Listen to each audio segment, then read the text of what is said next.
So if you've heard the record, then at this point you probably already know about the unnaturally long sustaining chorused clean guitar, which is on pretty much every track.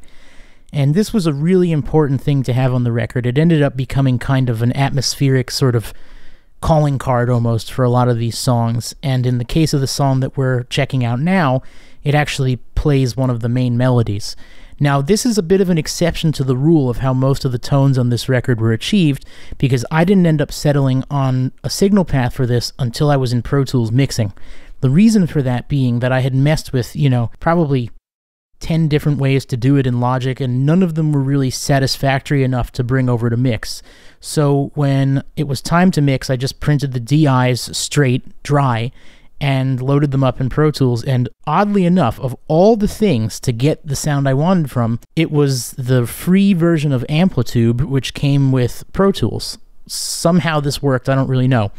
And it doesn't even have, like, any of the extra models or anything loaded, it's just the bare bones standard thing.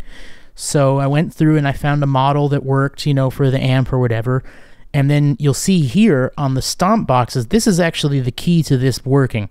The Stomp Compressor and the Stomp Chorus are pretty much the entirety of why this sound worked with Amplitude for some reason.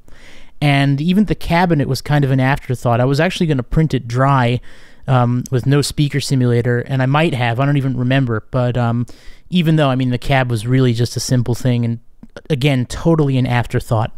So moving over to the EQ, you'll see that there's very little done aside from really the low and the high pass filters and some dips.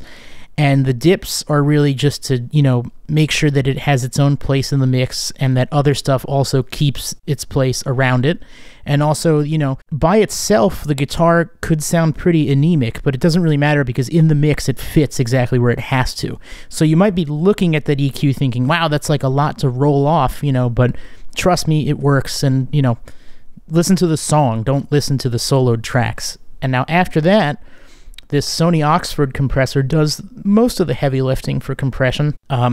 This sound basically gets most of its compression from the pedal compressor, but even after that, I want to make sure that it stays in place, dynamically in the mix. So the Oxford did most of the really intricate stuff, and then just to be safe, I used this Waves Renaissance Axe compressor, which I know like a lot of people that mix are probably going to watch this and be like, wow, like, what a noob, he used that compressor. Well, it was very easy to use, and it did exactly what it was supposed to do in the mix, and if it sounds good, I don't really care about how noob or not noob the tools are.